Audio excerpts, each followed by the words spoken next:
Welcome to What's the Point? A weekly discussion of truth, realities, challenges, theological and philosophical views, national policies, and international concerns.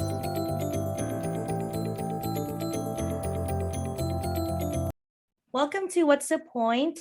Today we're going to continue on our discussion of uprooting covert sins, and we're actually going to be talking about lust today.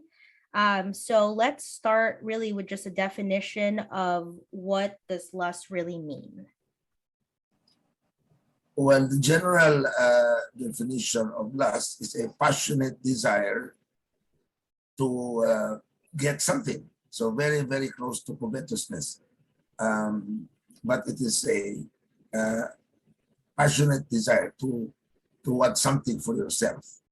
Now, normally it's related to sexual desires, but it's not limited to sexual desires. It's very much related to, as I've said, covetousness, greed. They are like cousins, because it's a desire to satisfy yourself. So there is a question of when does that become? This is why it's covert. When does that become sinful, and when is it allowed? Okay, yeah. That's basically what we're going to cover today. What do you think, Josh? What do you think it means? I think for me, like that was saying, it's a good benchmark to like lust is when one person, like almost in desperation, like desires something so bad that it goes beyond and above God, along with what Dad was saying. Gotcha. And so how does it like affect, like I know you mentioned like usually related to sexual desires, but it also not necessarily means that. So how else can it maybe appear in our daily lives? Like what are the practical ways that it shows up? Well, it's even strange that that is the component of the command when Jesus said that if you look at a woman, and this is in reference to a man, but actually because it was the patriarchal society, but that also applies to women. If you look at, even just if you look at somebody, whether a man or a woman, the opposite sex, with lustfully, in other words, with a desire to have sex, I think that's the literal interpretation. That's already adultery. So the component of that looking is actually the lustful element, the wanting to have a sexual activity with that person is already considered adultery. So that is a component in the sin of adultery, and so it's very hard to draw the line. But Billy Graham said the first look may be appreciation. It's the second look that makes it sinful. So it is now in the case of lust as regards sexual desires. If you desire your wife or your husband even so passionately, that is not lustful. It's not considered lust because it's within the bounds of marriage. Outside the bounds of marriage, the same desire becomes lustful. So the line there is marriage. So premarital or extramarital, it becomes, that same feeling becomes sinful. But within the bounds of marriage, God provided grace. Within the bounds of marriage, that is allowed. So that side of lust is on the sexual front. But the Bible also tells us not of just sexual, not just the lust of the eyes and the lust of the flesh. And so it also means desiring other things other than sexual stuff. So when you can lust for power, you can lust for expensive cars. You can lust. Do you think you can still like lust in the bounds of marriage? Sorry? is it still possible to lust after your wife even after you're married? I don't believe so. Because if you study the Songs of Solomon, the Songs of Songs in the Old Testament, you look at it as a very lustful book, but that is between couples in marriage, the context. So I don't think that you can in the area of lustful stuff. I don't think you will still commit lust when you are married between the two of you. Yeah. I was just thinking too, I remember marriage is like a union between God, the husband and the wife. So it's like a union of three beings. And I feel like sometimes maybe like there's a potential to desire that person over even God. And I feel like part of lusting is like desiring something so passionately above God. So I guess that's why I asked that question. Is it possible? When you desire something more than God, it borders onto the sin of idolatry. Oh, so it's no longer, it's really an idolatry sin and not just like lust. Not lust. Yeah. Okay. That makes sense. Because then, like, when you're talking about that, like, you can no longer, like, when it comes to your marriage, you can no longer, if you look at it this way, it's kind of true. You can no longer lust, I suppose, like, for the other person, because, like, you're already, like, bought into that. You already want flesh in that manner. Because most of the time, like, lust, it happens is because it's something like that you can't have. You desire, like, most of the time, let's say it's someone that you're not married to or whatever, you desire them in like a lustful way, and it becomes a sin because you're not supposed to be with that person. You're not supposed to look at them that way, and that's when it becomes like a sin. But I think like if it's your spouse, like Dad said, it was like something that God has allowed for. It could be, you know what I'm saying, like if you were lusting over like someone you met at the bar, that would be a sin. But then if in the future that person became your spouse and you still looked at them that way, it was no longer a sin then because God has allowed for that to happen. Yeah, because you don't desire it anymore. It's yours already. Yeah, it's already yours, and so you don't really desire it like that anymore. Yeah. And so I guess I also want to talk about like in other ways, not just like sexually, what other ways can lust show up in our daily lives? It's strange that the Bible packaged it as lust of the flesh, lust of the eyes, lust of the flesh, and pride of life. I think I don't know exactly just the original language for that, but it appears to me as three forms of lust. Meaning lust beginning from your look, lust of the eye, lust of the flesh is the tendency to want anything for your satisfaction, and pride of life is the lust for recognition and power and influence. So these are expressions of lust. So again, going back to the one thing of passionately wanting something for your satisfaction. Now, some people get satisfaction beyond sexual desires. They are more satisfied with power, with riches, with luxury, with entitlements. So I think it can go if you lust for it. I think it still borders with the covert sin of lust. Like an example for me would be this, like an example of like non-sexual lust, let's say, would be like as an athlete, it's like you really want to build a legacy for yourself. Because sometimes an athlete, just golf or whatever, you want to like, you lust over a legacy that is like Hall of Fame, this and that, and sometimes it becomes dangerous because then it's like you chase after it so much and you're pretty much lusting over that, I guess, influence or status or like the recognition or the. Wow.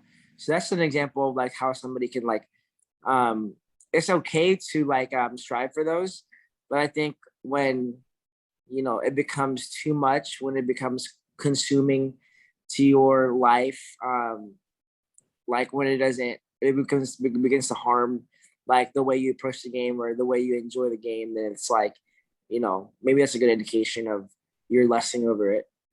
Well, Yeah, why? yeah, Oh, go ahead. go ahead, Go Dad. ahead. Like Jingjing, my sister, we always like, what is the right English word? Yung binibiro, Joke. Mess with her. joke or mess with her, something like that, because she has a lot of LV bags, Louis Vuitton bags. I think she has maybe over 10 or 12, maybe. And so, so during family guidance, said, what is that? That's only bordering into lust, or something like that. And so she said, no, I've stopped it. I have moved to Prada. And so, That's so bad. and so he was saying that, no, Hermes. I moved to Hermes. Oh my gosh. And saying, why do you, a while ago we're saying we cannot pronounce Audemars Piguet as AP. So I said, what is LV? What does LV mean? Last Vuitton. Lust Vuitton. So what is the difference with like lust and just like the normal desire or like striving for something? Because not everything, like, I don't want people to think that just wanting something like a goal or whatever is lustful. Like how do you like talk about the difference with those two? Motive. When we were talking about it, I looked on this website. It's called Got Questions, and I'm like answering kind of your question, what you're saying, Carrie. Look at the definition, and one of the definitions is an overwhelming desire or craving. So I feel like you can have goals, but when it comes to the point where you can't live, like when you crave it or when it's like becomes overwhelming in your life for the past else, I think that's like the boundary with which it becomes lusting. Like if you can live without accomplishing that goal and be fine, or if you can live without something and like not like have withdrawal or whatever, like I feel like that's okay. Yeah, I guess that makes sense. Yeah, so in other words, if it consumes you. Yeah. The main thing I want to talk about too is that, like, I think for a lot of viewers here, like, so I'm not sure where the is going with this, but like, I think we should talk about the sexual sin as well. And like, yeah. Or as my question to that is, how much more normalized is it to have sex before marriage in the Philippines nowadays? Normalized? Can you rephrase the question? How much more normalized is it? Is it now like, is it still like, you shouldn't do that? Or is it now more accepted to have sex before marriage in the context of Philippines? Well, in the context culturally now. Well, culturally, unfortunately, there is a growing number, especially in the survey from age 25 to 35.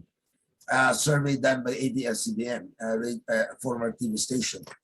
There is now a growing number, up to about 35% now, of people aged 25 to 35 in the Philippines do not believe in marriage anymore, or the need for marriage. So that sector immediately believes that they can have sex even without getting married.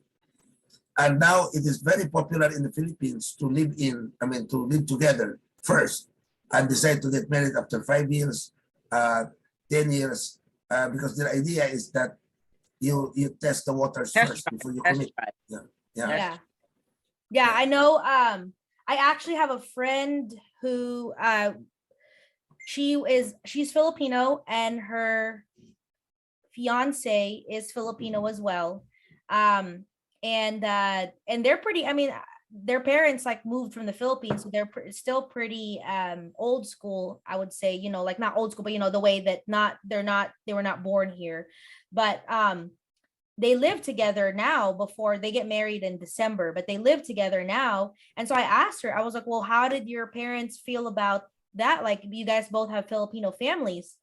I'm surprised that they like allowed you to live with them.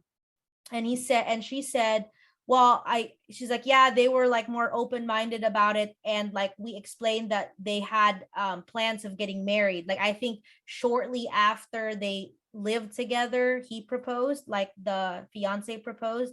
And so they were already engaged for like, I think, like I said, by the time they get married, they've been engaged for like a year and a half or something like that. So she said, yeah, like I guess her fiance talked to her parents, and they had like the general agreement that they were gonna get married if they were gonna like live together. They weren't married yet, something, because they wanted to have a house. The market was good to, I think, no, I don't think they bought. I think they're renting, but I think that they wanted to have a place, like they didn't want to have to scramble after they get married to find a place, stuff like that. So that's what she told me. And this is really, Josh, where part of this, to answer your question, part of this cultural shift is we had this as one of the topics in our doctoral class of the absolute truth, alternative truth, and relative truth. You have this in Bible school, right? And sometimes what is absolute, Bible clearly says that this is wrong. When the culture says it's all right, people tend to compromise the absolute and say relatively it's okay. So if you're Filipino, you're strict, but if we're Americans, we can be more lax on this. But no, if it's an absolute truth, it's an absolute no. No culture can adulterate that or diminish that truth. Yeah, and then there's alternative truth. They'll say what if this? So then, very much related to relative truth, a justification that I'll give you something very not in the area of lust, just to illustrate an alternative truth. What do you do with a woman who was raped and became pregnant? Is abortion then of that child born out of rape now allowed? I mean, can you now kill that baby because it was out of rape? So alternative truth says, no, I did not desire this. I was a victim of it, so I just throw it out. I don't want to have memory of this to destroy me for the rest of my life. So that's one alternative truth. But the other is, but the absolute truth says, well, there is even an issue of when does it become abortion. The Catholic, sorry that we're there, but the Catholic faith believes that stopping the union of sperm and the egg is already abortion. Condom is already abortion. So right. That's why they don't have birth control. Yeah, so there no birth control. But evangelicals, I believe that the life begins when the sperm meets the egg and fertilizes. So that's life. That when you throw that out, you kill life. And so there was this. So the issue now is that, okay, what if that happens because of rape? Right. Do you have now the right to throw it? Or what if by continuing to another case is by continuing that, you will kill the mother because of sickness or whatever? Should you take it out? So these are very hard things to do, and the last sometimes border with that thing, because you will try to justify, example, sexual lust with so many justifications, but it does not change the absolute nature of the command. You cannot make it relative. Josh was asking about marriage. You cannot. An absolute truth is an absolute truth, irrespective of culture. Yeah, I feel like what they're doing today is they're just trying to confuse what the truth actually is. Like, people have their own versions of truth, and like, oh, well, your truth is your truth and it doesn't affect my truth, but it does. And like, so many people have their own truths, but like you were saying, there is only one absolute truth, and culture, and then they start tying in all these, like, well, what if this, and like, right. And the thing is, we have like the absolute truth because of what the Bible says, and that's how we follow it. But if someone doesn't even believe in the Bible, then our absolute truth will never be their absolute truth. You know what I'm saying? What I will say too is this: like, we have to understand too. I think part of Filipino culture is that they look they look at role models like of different countries, and mainly they look at the role model of the United States. And I live obviously in Texas now, so I'm in the United States. But I think they need to start looking at a different role model, because as a nation, as far as the United States, it's probably not the best model. Maybe before it used to be probably pretty good, but now it's like they're going away from, you know, um, they're going away from like the Christian aspect of it, and then obviously like as a result, I don't think America knows how much influence they have of like other people looking towards them. So for us, because it's more normalized to for that like to happen, I think that's what's happening in the Philippines. Like, oh, America's doing it. I mean, like, why can't we do it as well? Right. And Yeah. right now, morally, the US isn't really the best role model per se. You know what I'm saying? Like, especially in our moral standards have severely declined over the years, which is sad.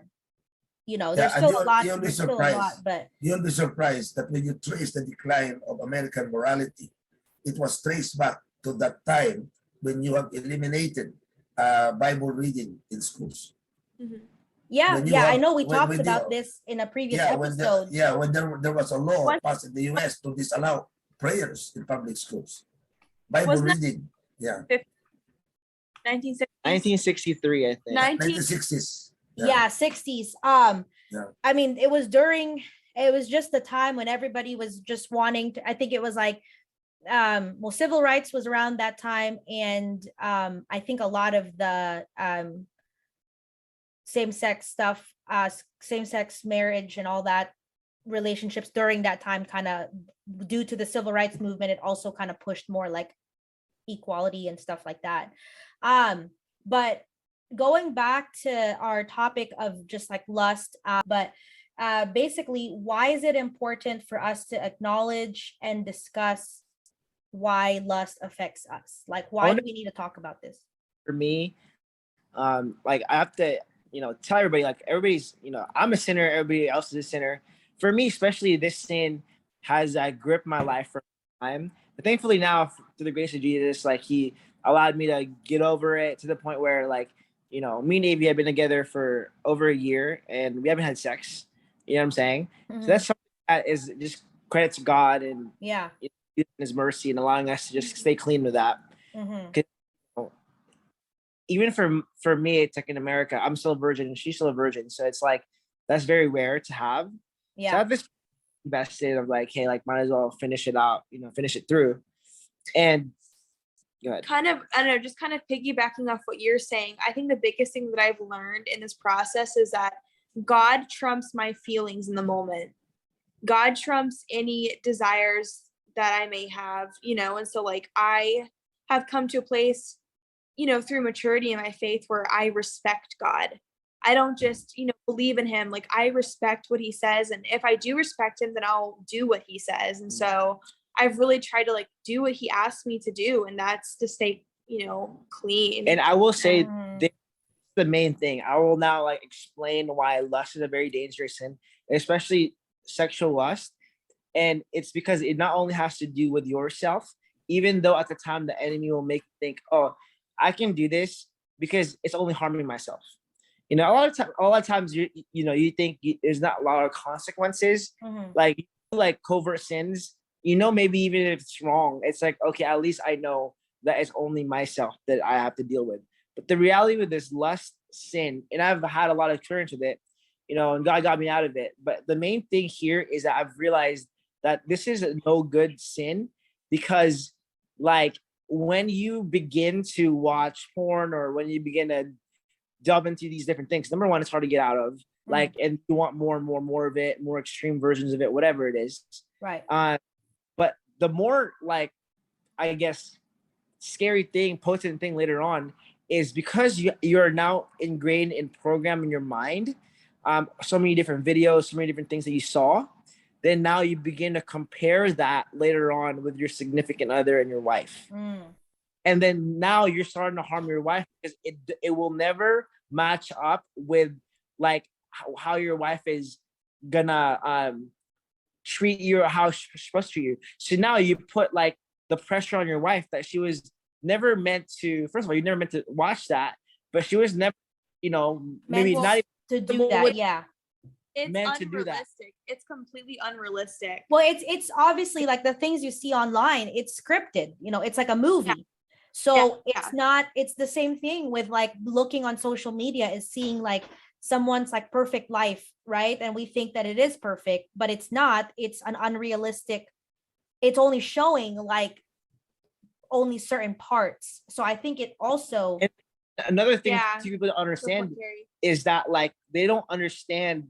I didn't understand as well that like when your mind does things, your mind is very like comparative in nature. So what'll happen is that like, when you begin to see these different body parts from other girls, you will naturally begin to compare, how do they stack up with my significant other? right. So then you'll start to see like, oh, like look, like, like the porn star's boobs isn't, like is better than my significant other. Right. XYZ, begin to like have unrealistic expectations, or like you begin to like yourself spiritually and emotionally, you begin to like, be less like, what do you call it? Like less content with what you have. Exactly. And that's the Begin biggest to, thing like, too. significant other, like more self-conscious, or it makes them sad. You know what I'm saying? So you're actually Yeah. like You're your not just harming yourself, you're also harming your significant other. Yeah. The other thing that we must understand, that lust destroys what we call our moral fiber. So if you like to look at an imaginary fiber, like a cloth, so our being is made of different fibers. So when you destroy like a cloth, a fiber, when you pull it out, it will destroy the whole cloth. You know what I mean? Some fiber, when you so it looks like it's harmless, but as you pull it, it will destroy the whole cloth. And so your moral judgment will already also be clouded in other aspects. So it destroys you. And then, so if it is, so it begins with lust, that it can now go to greed, then it can now go to corruption. Then, so it all starts with something like that, but it manifests in other things that can ruin society, that can ruin the family. Yeah. So the moral fiber is dangerous. And the answer to that, yeah, go ahead, Karen. It's like you start seeing things through a dirty filter. Exactly, because it's not going to be the same.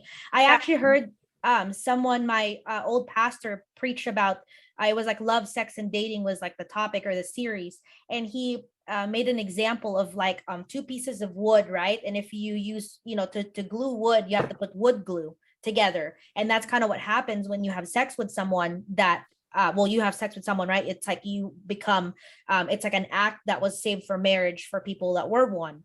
So then when you're not staying with this person, you're not going to marry them, and you rip the glue apart from the wood, there's always going to be residue of glue on both sides. And although at that moment it may not matter, you're like, whatever, it doesn't matter, I don't care about that person. Over time, like just when you marry your significant other, you might even compare them to previous experiences you've had, which are not realistic, because that wasn't even supposed to be the person that you were going to spend the rest of your life with. So that's something that I also heard and learned during that time. But go ahead. Go ahead. And if you go back, so what's the cure for this? Yeah, that was really my next question, is like, how do we hold this captive? How do we fix this? It really goes back to Romans 12, 1 and 2. So I encourage you, brothers, to present yourself to God, a living sacrifice, holy and acceptable to Him, which is our act of worship. And how do we do that? Do not conform yourselves with the standards of the world, but be transformed inwardly by the renewing of your minds. So if you study that verse, it all starts, the whole thing about presenting yourself a living sacrifice and such, all begins with the renewal of the mind. Lust is a mental sin. It's a sin produced by the mind. And therefore, if the mind is renewed, what Amy was mentioning a while ago, if you can control your mind, a renewed mind can stop the sinful lust, and hence can clean the filters, so to say, so that you can offer yourself a living sacrifice. The mind is the one that needs to be controlled. Yeah, and I wanted to make a Yeah, comment. I was gonna say too, what do you guys think, Josh and Avi? Yeah, I feel like some of the things that I really struggled with in my even childhood and going into my adulthood, and God has definitely helped me in this situation. But I think everyone struggles with this to a certain extent, but I have struggled with invasive thoughts. So like a thought will pop into my head that I wasn't like I was thinking about something totally different. And then a random thought will come into my head that was like evil or just like perverse or whatever. And it would just pop into my head. And I'm like, God, like where did this thought even come from? And so like I want to encourage people too, like sometimes the thoughts that come into your head aren't your like sometimes he's placed those thoughts in your head because they want to derail you. They want to make you feel alone. They want to make you feel trapped that you're the person who like came up with this. And then you start going into this and like really think, well, was that me? And then you try to investigate, further into that thought. And like, that's how the enemy gets you trapped into thinking a certain way or, falling into lust. Yeah. Again, I'm trying to say that people don't think of thoughts out of their own will. They don't not lust out of their own will, but sometimes like the enemy is using like if you're vulnerable at that time.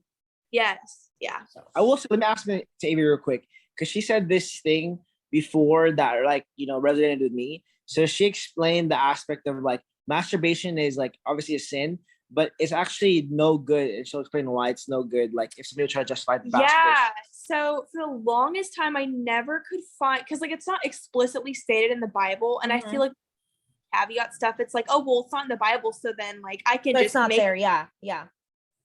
So I really searched hard to find why masturbation was wrong, and this guy was on a podcast talking, and he was answering a question that someone had asked him on his podcast. Yeah, and the question was, is masturbation wrong? And he had asked it in a different context, but his answer was phenomenal. He basically said masturbation is wrong not only because like you can lust while you're masturbating, but also it's selfish because that feeling was meant to be experienced with somebody else and not just with yourself.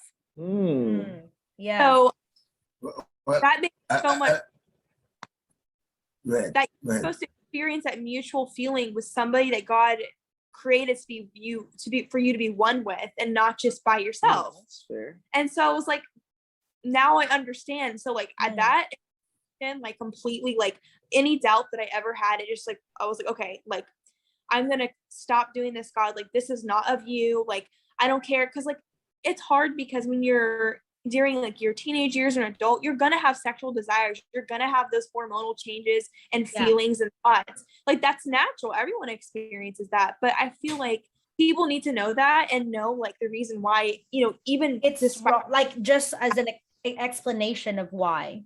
Yeah, like despite these feelings you have, like it's still not something that God intended for you to experience without somebody else. Yeah. So going back, even in the Philippine Senate, in the discussion of senators, and they were discussing about, remember the abortion thing? Yeah. And so the Catholic senators in the Philippine Senate, this is recorded in the Philippine Senate, they'll say no. The sin of abortion starts when you stop the meeting of the sperm and the egg. And Senator Miriam Defensor Santiago, the senator said, oh, if that's your definition of abortion, then all of you men senators here, I charge you with genocide.